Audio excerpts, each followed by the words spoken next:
My name is Shiraz, and if you are coming to my channel for the first time, let me tell you that this highway review series, okay, is kind of my one of my trademarked videos. Well, I haven't filed a trademark, but then you get the drift, right? See, in this video I tell you two things essentially: the RPM in top gear at 100 kilometers per hour and beyond, and if there are any vibrations at that speed. So 100 right now is what, somewhere around 6000 RPM.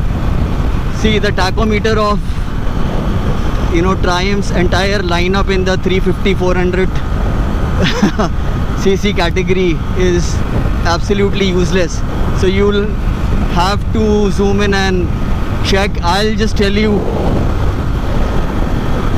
whether there are vibrations and if they are bothersome or not.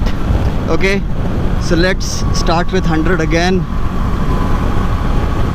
At 100, almost zero vibrations. There is a buzz in the handlebar, a buzz in the seat, a fainter buzz in the pegs, and so the buzz in the handlebar and the buzz in the seat is exactly the same. The buzz in the foot pegs is comparatively lesser. Let's take it to 110. The buzz in the seat has increased slightly. It still does not classify as vibrations. The buzz in the handlebar has also increased, and again it does not classify as vibration as of now. The buzz in the foot pegs has not increased. Okay, that is good news. 120.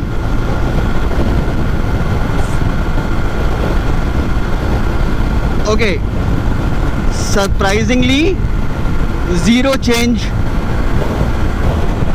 in the buzz even at 120. Good job, Triumph, good job. In fact, at 120, the buzz in the handlebar has almost vanished. The buzz in the foot pegs has come down. The buzz in the seat remains. Let's take it to 130. Now, vibrations in the foot pegs, yes, that is no longer a buzz now, it's vibrations full-fledged, but not bothersome. In the handlebar it is still a buzz.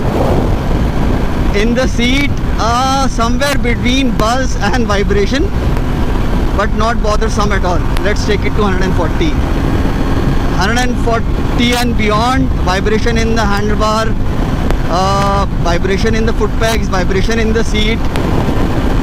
You would not want to maintain this, but you can maintain 120 all day, and of course if the road and law permits, you can take it up to 160 and beyond as well. The stability is fantastic, as you can see, no issues whatsoever.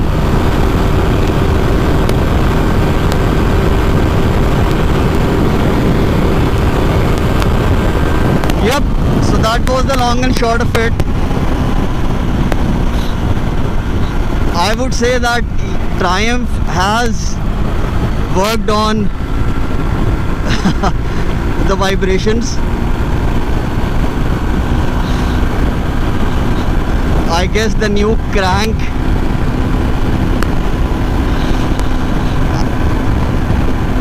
and the counterweight has been optimized from the lessons learned with the 400. Excuse me. So yeah,